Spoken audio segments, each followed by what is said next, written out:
ఇక్కడ లైట్ పెట్టారు. ఉమ్, పెట్టారా? ఇందులో ఏటి ప్రవహిస్తుంది? కాంతి. కాంతి వెలుగు ఇచ్చింది. అందులో ప్రవహించేది ఏంటి? దేనివల్ల అది కాంతి ఇవ్వబడింది? లైట్ తనంతట తాను కాంతిని ఇవ్వగలదా? ఇవ్వలేదు. మనం పవర్ ఇస్తే ఇస్తుంది. వెనకాతల పవర్ ఇవ్వాలి. కరెంట్ ఇవ్వాలి. ఎస్, కరెంట్ ఇవ్వాలి. ఫ్యాన్ తిరుగుతుంది. ఈ ఉపాధి పని ఏంటి? గాలిని ఇవ్వడం. ఇందులో ఏంటి ఉంది? కరెంట్ వల్లే ఫ్యాన్ తిరిగింది. తనంతట తాను గాలిని ఇవ్వగలదా? ఇవ్వలేదు. ఇవ్వలేదు. బల్బు తనంతట తాను వెలగలదా? వెలగలేదు. కరెంటు లేకుండా వెలగలేదు. టీవీ తనంతట తాను పని చేయగలదా? పవర్ ఉంటేనే కదా సార్. ఇవన్నిట్లో కామన్గా ఉండేది ఏంటి? కరెంట్. అన్ని జీవరాశుల్లో కామన్గా ఉండేది ఏంటి?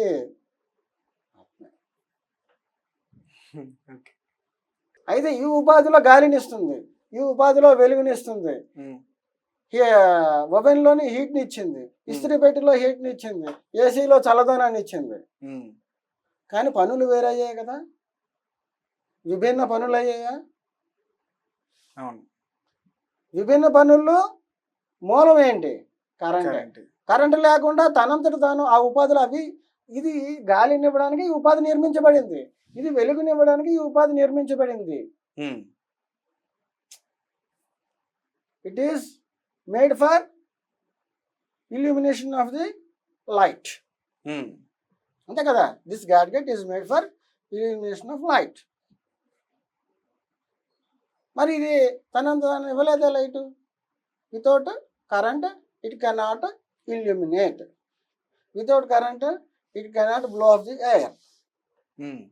అంతే కదా? సో ఏవి కూడా తనంతట తాను అవ్వలేదు. దీనికి చైతన్యపరిచేది బయట లోన ఒకటి ఉంది, అలాగా నడిపిస్తుంది. ఇప్పుడు ఇంకో క్లారిటీ కూడా మీకు ఇస్తా. ఇప్పుడు మీరు వరేస్తున్నారు, చెరుకు తోట వేశారు. చెరుకు ఏడు పెట్టారు?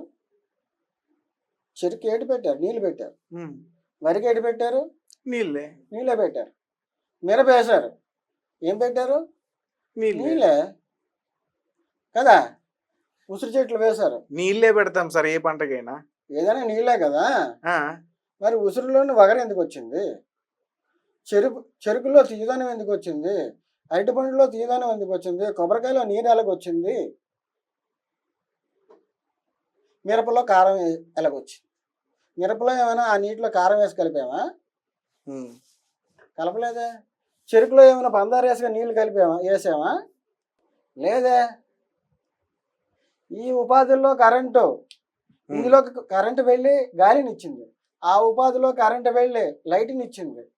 ఎలాగైతే ఇచ్చిందో ప్రతి జీవరాశుల్లోని వాటి ఉపాధి ధర్మాలను అంతర్లీనంగా నిర్వహిస్తుంది ఆత్మే. ఆత్మ ఇంత పని చేస్తుందయ్యా. ఆత్మ తెలుసుకుంటే అదే భగవంతుడు అని తెలిస్తే భగవంతుడికి మనం సరెండర్ అవుతాం. Yes, right sir. ఆ సరెండర్ ఇప్పుడు లేదు మనిషిలోని. ఎందుకంటే not knowing of the knowledge of the atma. Surrenderness ఎప్పుడు వస్తుంది? భగవంతుడి గురించి తెలియాలి, ఆత్మ గురించి తెలియాలి. ఆత్మ జ్ఞానోదయం అయినప్పుడు. Knowledge of the soul. Yes, knowledge of the soul తెలుసుకుంటేనే మీకు భగవంతుడి గురించి అర్థమయ్యేది. మీ గురించి అందుకే రమణ మహర్షి ఏం చెప్పారు? మీ గురించి మీరు తెలుసుకోండి అయ్యా ఫస్ట్. మనలో ఏంటున్నాయి? మనసు ఉంది, ప్రాణం ఉంది. మనసు ఉంది, ప్రాణం ఉంది, ఆత్మ ఉంది, ఈ శరీరం ఉంది కదా. అయితే ఇందులోని ప్రాణం కనబడుతుందా? కనబడదు. ఆత్మ కనబడుతుందా? కనబడదు. మీరు చేతితో రాస్తున్నారు, ఇందా కాగితం మీద రాశారు కదా, రాశారా? ఏమిటి రాశారో? ఏది రాసింది? చెయ్యి రాసింది. ఆ రాసింది ఏంటో చెయ్యికి తెలుసా? తెలీదు. మరి దేనికి తెలుసు? మనసుకి. నా మనసు కాదే, నా మనసులో అనిపించింది, చేతి ద్వారా రాశా. చేతి ద్వారా రాశారు. మనసు నేరుగా రాయగలదా? రాయలేదుగా. కరెంట్ నేరుగా వెళ్తురు ఇవ్వగలదా? ఇవ్వలేదు. అందుకే ఒక ఉపాధి కావాలి దానికి. కరెంటు నేరుగా గాలి ఇవ్వగలదా? అందుకే దానికి ఒక ఉపాధి కావాలి. మనసులో ఉన్నది భావాన్నే మనకి దాన్ని నేరుగా రాయలేదు కాబట్టి చెయ్యి కావాల్సి వచ్చింది, కర్మేంద్రియం కావాల్సి వచ్చింది. ఉమ్, సో కరెంట్ తను డైరెక్ట్గా ఆ పని చేయలేదు కాబట్టి దానికి ఉపాధి కావాల్సి వచ్చింది. అయితే ఈ భగవంతుడు మనిషి ఎందుకు సృష్టించాడు, ఇదంతా ఎందుకు సృష్టించాడు, దీనికి కూడా నేను మీకు క్లారిటీ ఇచ్చేస్తా. ఎలాగంటే ఈ భూగోళం మీద మీరు ఒక్కలే ఉన్నారు, ఉమ్, ఇంకేమీ లేదు. ఎక్కడ తిరుగుతున్నా మీకు ఏమి కనిపించడం లేదు, ఇంత ఆకాశం శూన్యం. ఏమి కనిపించడం లేదు. అంటే రెండో జీవి కనిపించడం లేదు మీకు. అదే శూన్యంగా ఉంది. అసలు మీరు తప్ప ఇంకోటి లేదు అనుకుందాం. అనుకోవడానికి ఏముంది. ఓకే. ఆ, మీరున్నారని మీకు తెలుసు. ఉమ్, నా పాయింట్ జాగ్రత్త క్యాచప్ చేయండి. మీరున్నారని మీకు తెలుసు. అంటే భగవంతుడు సృష్టి ఎందుకు చేశాడో చెప్తున్నాను. మీరు ఉన్నారని మీకు తెలుసు, కానీ మీరు ఉన్నారని ఎవరికి తెలుసు? ఎవరికి తెలుసు? ఎవరికి తెలియదు. ఎందుకు? ఎవరు లేరు కనుక. ఉమ్, పాయింట్ అర్థమైందా లేదా? అర్థమైంది. ఎవరు లేరు కనుక ఎవరికి తెలియదు. ఆ, అప్పుడు మీరు ఉన్నారని ఎవరికి తెలియదు కనుక మీరున్నా లేనట్టే. ఎందుకు లేనట్టు? ఎవరికి తెలియదు కనుక. పాయింట్ క్యాచప్ చేస్తారా? క్యాచప్ చేశాను సార్. అర్థమైంది పాయింట్? Yes sir. మీరు ఉన్నారని ఎవరికి తెలియదు కనుక మీరు లేనట్టే. ఎందుకు? ఎవరు లేదు కదా, ఇంకోటి మిమ్మల్ని చూసేవాళ్ళు లేడు కనుక. సో మీరున్నారని ఇంకోటి గుర్తించాలి అంటే ఇంకోటి సృష్టించాలా లేదా? సృష్టించాడు. మరో మనిషిని సృష్టించాడు.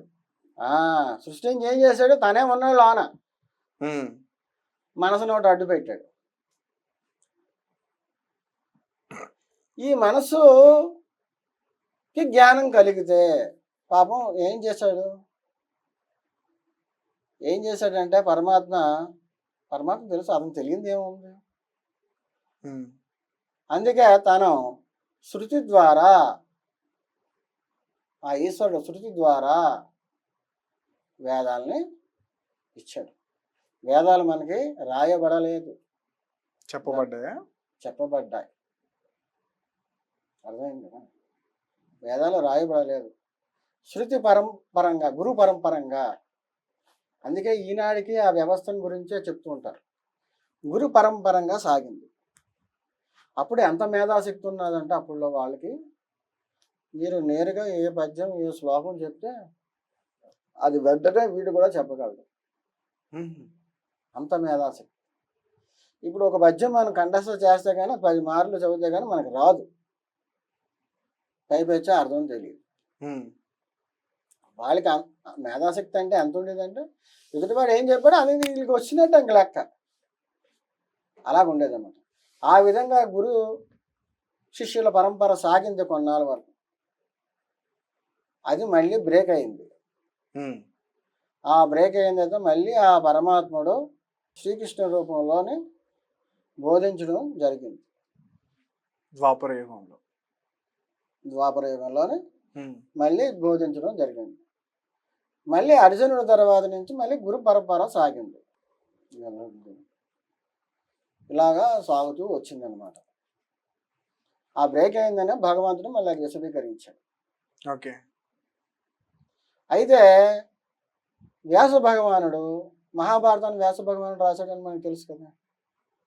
అవును, వ్యాసుడు అతను ఏం చేశాడంటే ఈ వేద నాలెడ్జ్ అతనికి ఉంది, అప్పుడు అతను రాశాడు. రాయించబడింది అంటారు. అంతవరకు గురు పరంపర సాగింది, రిటర్న్గా లేదు. కలియుగంలోని వీళ్ళకి అంత మేధాశక్తి లేదు, వీళ్ళకి లిప్ ఉంటే గానీ మనిషి అనేవాడు వీళ్ళు నేర్చుకోలేరు. లిప్ ఉంటే వాళ్ళు చదువుకొని అర్థం చేసుకుంటారు కదా, అప్పుడు వాళ్ళకి జ్ఞానోదయం అవుతుంది అనేసి.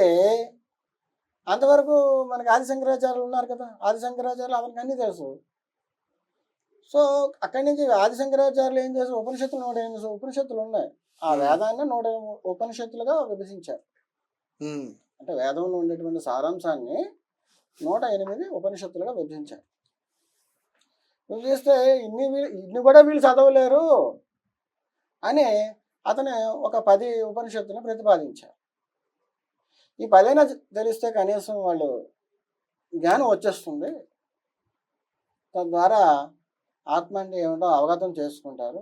మీకు ఏ ఉపనిషత్తునో పట్టుకొని చూడండి, అందులోకి అనేక విధాలుగా ఎగ్జాంపుల్స్తోని చిట్ట చివరికి మళ్ళీ ఎక్కడికి వెళ్తుందంటే ఆత్మ గురించే వెళ్తుంది. ఇంకేముండదు నాలెడ్జ్ అందులోనే. ఎందుకంటే మూలం అదే. అన్ని వస్తువులు గ్యాడ్గెట్స్ పనిచేయడానికి మూలం ఏంటి? కరెంటే. అంతే కదండి. కాబట్టి మూలం అదే కాబట్టి, అన్ని ప్రాణుల్లో ఉండేది అదే కాబట్టి, అన్ని జీవరాశులను నడిపిస్తుంది అదే కాబట్టి, ఈవెన్ పంచభూతాలు నడిపిస్తుంది, సూర్యుడిని కూడా నడిపించేది అదే. హిరణ్య గర్భుడుగా సూర్యుడిలో వెలుగొందుతూ ఉన్నాడు. ఆ సూర్యుడు కూడా అంటే మన కాలపరిమితి చాలా తక్కువ, ఆ సూర్యుడు కూడా కాలపరిమితి ఉంది. మరి నేటి సైన్స్లో మనం చదువుకున్నాం కదా, ఆ సూర్యుడిలో బ్లాస్ట్ అయిపోయి హోల్స్లా తయారైపోతున్నాయి. ఏంటి? Black holes. అవును, బ్లాక్ హోల్స్లా తయారైపోతున్నాయి. కృష్ణ బెలము అదే దానికి ఏదో పేరు పెట్టారు కదా. మళ్ళీ అవన్నీ ఆకర్షించుకుంటా, దగ్గర ఉండేటువంటి గోళాలని ఆకర్షించుకుంటాయి, అందులో కలిపిసుకుంటుంది, లైవ్ చేసుకుంటుంది. ఇలాగనే ఇప్పుడు నేటి సైన్స్లో కనుక్కున్నటువంటి విషయం. అయితే ఇది ఏమిటి? ఆ సూర్యుడికి కూడా కాలపరిమితి ఉంది. ఆత్మ దానికి కాలపరిమితి లేదు. It is more powerful than all the, ఇది సుపీరియర్ అంతే. దానికి కాలపరిమితి లేదు. ఓకే, అది ఉంటుంది, తను లైవ్ చేసుకుంటుంది. ఇదే మనకి రష్యన్ సైంటిస్టులు ఇద్దరు, వాళ్ళిద్దరూ నోబెల్ ప్రైజ్ కూడా వాళ్ళకి ఇచ్చారు. వాళ్ళు ఏమిటి కనుక్కున్నారు, దేనికి ఇచ్చారు అంటే, భూమండలంలో అంటే ప్రపంచంలో అంతా కూడా ఓ రెండే ఉన్నాయి. ఏమిటి ఉన్నాయి? Material body, anti material body. Material body అంటే పదార్థ జాతం. యాంటీ మెటీరియల్ బాడీ అంటే ఏంటి? పదార్థ రహితం. అది కనిపించదు. ఇప్పుడు మనసు అనుకున్నామండి, కనిపిస్తుందా? ఆత్మ అనుకున్నాం, కనిపిస్తుందా? గాలి అనుకున్నాం, కనిపిస్తుందా? ఇప్పుడు నేను మ్యాగ్నెట్ పెట్టాను, ఐరన్ పెట్టాను, ఆకర్షిస్తుంది. ఏమిటి ఆకర్షిస్తుంది? అది ఏమైనా కనిపిస్తుందా? ఇవన్నీ ఉన్నట్ట లేనట్ట? తెలుస్తుంది కానీ కనిపించదు. అదే ఇది ఆకర్షిస్తుంది కదండి. అంటే something is attracting, the magnet is attracting the iron. So what attracts? Something is, but it is not visible. అది ఉంది కదా, ఉందా లేదా? ఉంది, ఉండదు కదా, అది అట్రాక్ట్ చేసింది. This is the anti material. ఆ యాంటీ మెటీరియల్ బాడీలోకి వస్తే చలనం అవుతుంది. చలనం అవుతుంది. ఇప్పుడు చాలామంది సైన్స్ చదువుతున్నారు కానీ కరెంటు ఎక్కడ ఉత్పత్తి అవుతుంది? వాటర్ ద్వారా. కరెంటు వాటర్లో పుట్టిందా? చాలామంది ఇప్పుడు అంటే తప్పులు చెప్తున్నారు టీవీ అంటే యూట్యూబ్లోనే. నేను అందుకే చెప్తున్నాను. చాలామంది వాటర్లో పుట్టింది అంటారు. వాటర్లో కరెంటు పుట్టి పెట్టండి, మరి ఇంకెలా సార్? ఎలా పుట్టింది? నీరు ద్వారానే కరెంట్ ఉత్పత్తి అవుతుంది అనేది అవును, ఎలాగా? ఎగ్జాక్ట్ ఐడియా లేదు, దానికి ఒక ఫార్ములా ఉంది, గుర్తు రావట్లేదు. కాదు, ఇప్పుడు నీరు ద్వారా అంటే నీరు జలపాతం ఉంటుంది. జలపాతం యొక్క శక్తి, ఇప్పుడు మీరు దాని కింద కూర్చుంటే కొట్టువేయబడుతుందా లేదా? అవును. ఆ ఫోర్స్కి మిమ్మల్ని ఇంట్రెస్టుందా లేదా? అక్కడ జనరేటర్ ఉంటుంది పక్కనే, పెద్దది, తెలుసా? అది ఎక్కడ పెడతారు? గట్టు అవతల పెడతారు. దాంట్లో నీరు గట్ట ప్రవేశించుకుంటూ అన్ని చర్యలు తీసుకుంటారు. దాని నుంచి ఒక షాఫ్ట్ వస్తుంది నీటిలోకి. ఆ సాఫ్ట్ మీద మీరు గ్యాలం ఎప్పుడైనా చూసారా? తోడుతుంటారు. పూర్వం నూతుల్లోని మనిషి వెళ్ళి ఇలాగా యాతం ఏదో అంటారు కదా, ఉమ్, ఇటు నుంచి ఇటు నడుస్తుంటే అక్కడ కింద నుంచి అది లిఫ్ట్ అవుతుంటుంది. ఉమ్, లిఫ్ట్ అవుతుంటుందా అంటే ఇటు బరువు వస్తే ఇటు మళ్ళీ ఇటు పక్క వెళ్తే అది కిందకి వెళ్తుంది. అవును. ఈ సాఫ్ట్ మీద ఈ తొట్టిల్లు లాంటివి పెడతారనమాట. ఈ పైన జలపాతం ఈ తొట్టిలో పడింది అనుకోండి, ఈ తొట్టి కిందకి వెళ్తుంది, ఇంకో తొట్టి వచ్చేస్తుంది, ఆ తొట్టి మీద జలపాతం పడుతుంది. ఉమ్, అంటే ఏంటన్నమాట ఇక్కడ రొటేట్. రొటేట్ చేయడానికి వినియోగించుకున్నారు. ఉమ్, రొటేట్ ఎందుకు చేస్తున్నారు? ఈ షాఫ్ట్ని తిప్పడానికి. ఓకే. ఈ షాఫ్ట్ దేనికి అమర్చబడి ఉంది? జనరేటర్కి అమర్చబడి ఉంది. జనరేటర్లో ఏముంది? Magnetic armature, magnetic field. ఆ మ్యాగ్నెటిక్ ఫీల్డ్ కాయిల్ చుట్టారు, రాగి. ఓకే. మన కరెంట్ ఎలా పాస్ అవుతుందండి? రాగిలో నుంచే కదా. అవును. అణువులో మన ఎలక్ట్రాన్స్ ఉన్నాయని నేర్చుకున్నాం కదా. ఉమ్, నేర్చుకున్నావా లేదా? నేర్చుకున్నాం సార్. ఎలక్ట్రాన్స్ని ఇప్పుడు ప్యారెట్ చేస్తారు చూసారా? ఆర్మీ వాళ్ళు ప్యారెట్ చేస్తారు. ఒక ఒక ఆ, ఒక ఆర్డర్లో నించుంటారు, హార్జెంటల్గా ఇలా రోస్ నించున్నారు అనుకోండి ప్యారెట్. ఉమ్, ఇప్పుడు మొదటి రో ఆ రెండో రో మీద పడింది అనుకోండి, వాళ్ళు ముందుకు నెట్టవే పడతారా లేదా? పడతారు. పడతారు కదా. ఇప్పుడు ఈ ఎలక్ట్రాన్ని మూవ్ చేయాలంటే, యాటంలో ఉండేటువంటి ఎలక్ట్రాన్ని మూవ్ చేయాలి అంటే ఏమిటి? మ్యాగ్నెటిక్ ఫీల్డ్ కావాలి. ఏం కావాలి? Magnetic field. మ్యాగ్నెటిక్ ఫీల్డ్ కావాలి. ఎలక్ట్రోమాగ్నెటిక్ ఈఎంఎఫ్ అంటారు, ఎలక్ట్రోమాగ్నెటిక్ ఫోర్స్.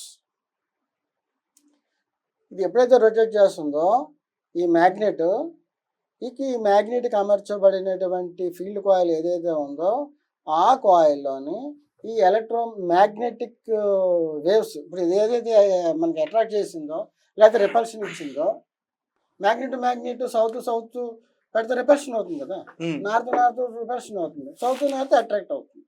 అదే కదా మనం నేర్చుకున్నాం. ప్రాక్టికల్గా కూడా అదే కదా జరుగుతుంది. సో ఆ కారణంగా ఇక్కడ అరేలో ఉండేటువంటి ఎలక్ట్రాన్స్ని అది నెట్టుతుంది, ఇంకో ఎలక్ట్రాన్స్ని మళ్ళీ ఇలా నెట్టుతుంది. ఎలక్ట్రాన్స్ అప్పుడు ఏమైంది? Flowing of electrons in nothing but a volt. కండక్టర్లో ఎలక్ట్రాన్ అంటే రాగి వైర్లో కండక్టర్, దట్ ఈస్ కండక్టర్ అంటాం కదా. అవును. ఆ కండక్టర్లో ఎలక్ట్రాన్స్ ఫ్లో ఆ విధంగా జరుగుతుంది through magnetic force. How is the electric అంటే ఎలా పుట్టింది అని అంటే ఇది కారణం. అంతేగాని నీటి తాలూకా శక్తిని మనం వినియోగించుకున్నాం. సో నీటిలో నుంచి పుట్టింది. బట్ హైడ్రాలిక్ ఎనర్జీ అంటారు దాన్ని. హైడ్రాలిక్ అంటే వాటర్. ఆ వాటర్ ఎనర్జీని మనం సోర్స్ని తీసుకొని దానికి ఏంటి దీన్ని చెప్పడానికి వినియోగించుకున్నాం తప్ప వాటర్లోంచి కరెంట్ పుట్టలేదు. అదే వాటర్లో మనం దిగితే షాక్ కొట్టాలి మనకి.